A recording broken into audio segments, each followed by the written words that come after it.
আজ তোমাদের খুব সহজে আর কম সময় একটা পিঠে বানিয়ে দেখাবো।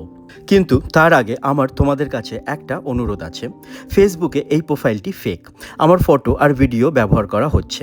এমনকি আমি হয়ে নাকি অনেকের সঙ্গে কথাও বলছে।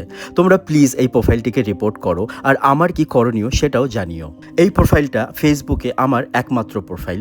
ফেক অ্যাকাউন্টে সঞ্জয় বারাইয়ের বিটা বড় হাতের আর আমার অরিজিনাল প্রোফাইলে বিটা ছোট হাতে। সেদিন রাতে ডিনার বানাতে গিয়ে ফ্রিজে দেখি একটা অর্ধেক নারকেল পড়ে আছে। আফটার ডিনার মিষ্টি তো দরকার পড়বেই, তাই মিষ্টির বদলে যদি পিঠে হয় তাহলে কেমন হয়। পিঠে বানাতে গিয়ে তোমাদের কিছু কমেন্ট আমার মনে পড়লো, দাদা আমরা পিঠে সাজটা বানাতে পারি না। তাই মনে হলো আজ একদম সহজভাবে পিঠে বানাবো, যেন তোমরা সবাই এই পিঠেটা বানাতে পারো। নারকেল কোড়াগুলো একটু শুকনো কড়াইতে ভেজে গুড় দিয়ে আমি পুরটা বানিয়ে নিলাম। এবার একটা পাত্রে কিছুটা চালের গুঁড়ো, একটু ময়দা আর খুব সামান্য নুন দিয়ে গরম জল দিয়ে চালের গুঁড়োটাকে একটু নরম করে মেখে নিলাম।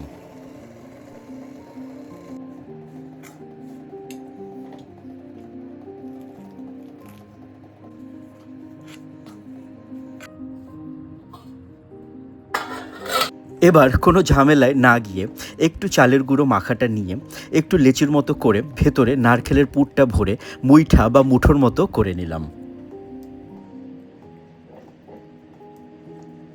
পুলি বা মুইঠাগুলো হয়ে গেলে এবার মনে হলো যতক্ষণ ধরে ভাপাবো ততক্ষণ যদি দুধ দিয়ে ফোটানো হয় তাহলে ব্যাপারটা সহজ হবে আর খেতেও ভালো হবে।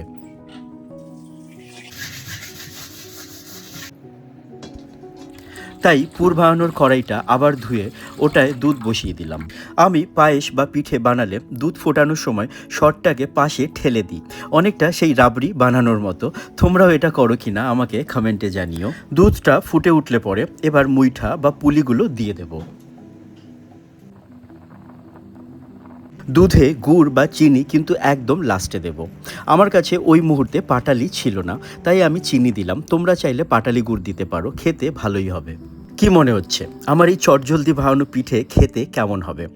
তোমাদের রেসিপিটি কেমন লাগলো? আর রেসিপিটি যদি ট্রাই করো আমাকে অবশ্যই জানিও। আচ্ছা, আর নামটা যদি মুইঠাপুলি রাখি তাহলে কেমন হয় জানিও।